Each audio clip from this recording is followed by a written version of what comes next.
이번 시간에는 전력 변압기에 대해서 좀 얘기를 해보려고 하는데요.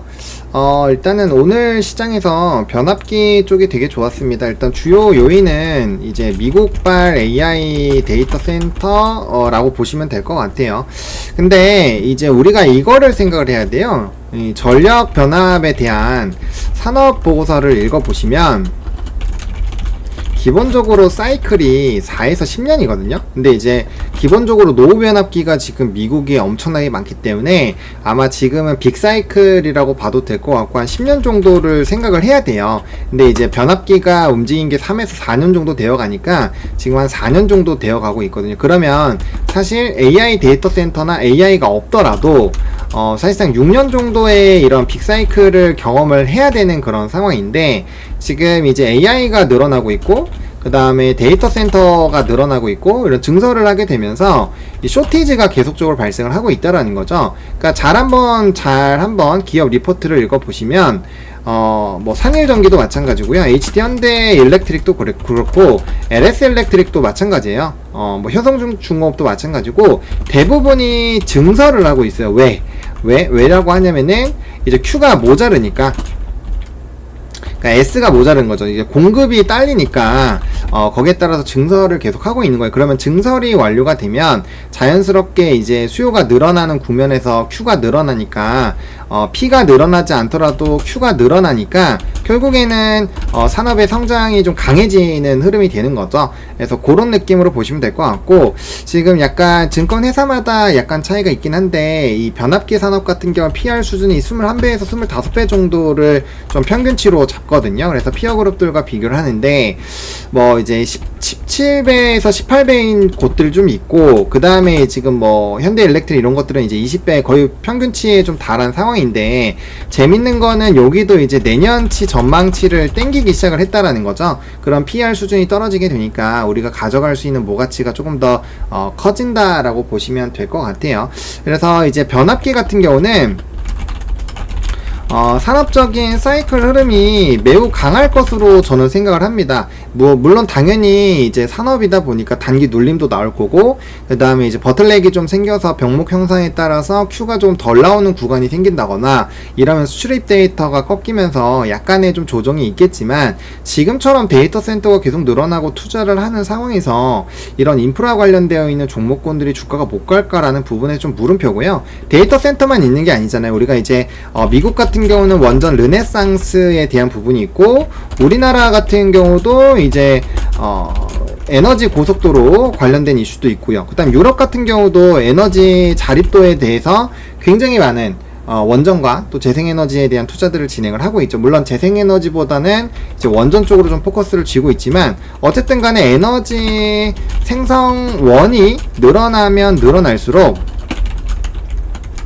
뭐가 필요하다? 이제 이런 전력 인프라는 필요할 수밖에 없다는 것이죠. 그래서 이런 부분에서 봤을 때 산업의 사이클이 매우 강하지 않나. 왜? 산업의 성장이 유지가 되고 있고 산업의 넘버가 실적이 나오고요. 그 다음에 산업의 전망도 좋고요. 그 다음에 산업의 사이클도 길어요. 그래서 이런 여러가지 부분들을 봤을 때 우리가 이런 것들을 종합적으로 봤을 때 따져나갈 수 있는 건 결국은 추세 매매잖아요. 그래서 추세 매매를 하기에 굉장히 좀 유리한 종목군들인 것 같고 거기에다가 발맞춰서 이제 증권가에서 계속적으로 목표 주가를 상향 조정을 하고 있죠. 물론 증권가에서 아무런 이유 없이 무지성으로 이제 올리지는 않아요. 예, 기본적으로 이제 넘버 기반으로 올라갈 때가 많은데 그래도 이제 변압기 같은 경우는 넘버 기반으로 올라가기 때문에 상당히 좀 합리적인 목표 주가 상향이라고 볼 수가 있을 것 같아요. 그리고 좀 리포트 읽어보시면 상당히 내용들이 탄탄하고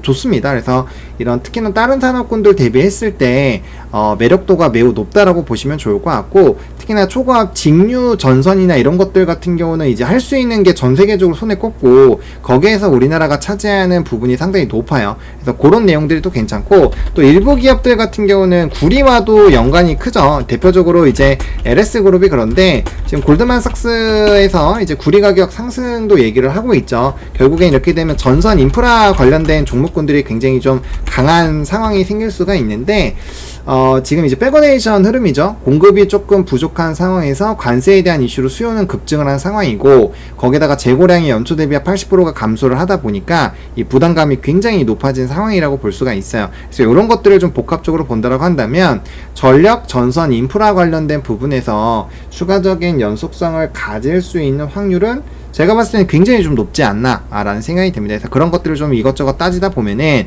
산업적으로 매력도가 굉장히 뛰어날 것 같아요. 그래서 이제 종목군들을 보시면 저는 뭐 계속적으로 말씀드린 건 초과압 변압기 중심으로 보는 게 맞는데, 요즘에 뭐 산일전기나 일진전기 뭐 이런 종목군들의 차트 흐름도 괜찮고, 사실 이제 리포트 읽어보시면 PR 수준이 조금 낮아요. 피어 그룹 대비 낮고, 그 다음에 거기에 따라서 이제 미래 전망치를 좀 가져오고 있기 때문에 그런 것들을 따져본다라고 한다면 충분히 좀 상방에 대한 여력을 좀 더 열어봐도 되지 않을까. 그래서 일단 기본적으로 디폴트는 초과압 변압기가 아무래도 프리미엄을 많이 가질 수밖에 없어요. 그래서 그쪽을 먼저 보시되, 플러스 알파로 이제 조금 특수 변압기라든지 아니면 전선 쪽으로 또 이제 이게 돌잖아요. 산업의 사이클에 이제 송배전 먼저 가고 그다음 전선 쪽으로 가는 거니까. 그래서 분명 초과압 변압기 쪽이 많이 가고 나면 그 전선들이 한 번씩 순환매로 슝 돌면서 올라와요. 그래서 만약에 이제 변압기를 내가 잡는 게 너무 무섭다라고 하시면은 전선 쪽으로 한번, 전선에도 요즘에 좀 올라오긴 했지만 단기 눌림목에 나온다라고 한다면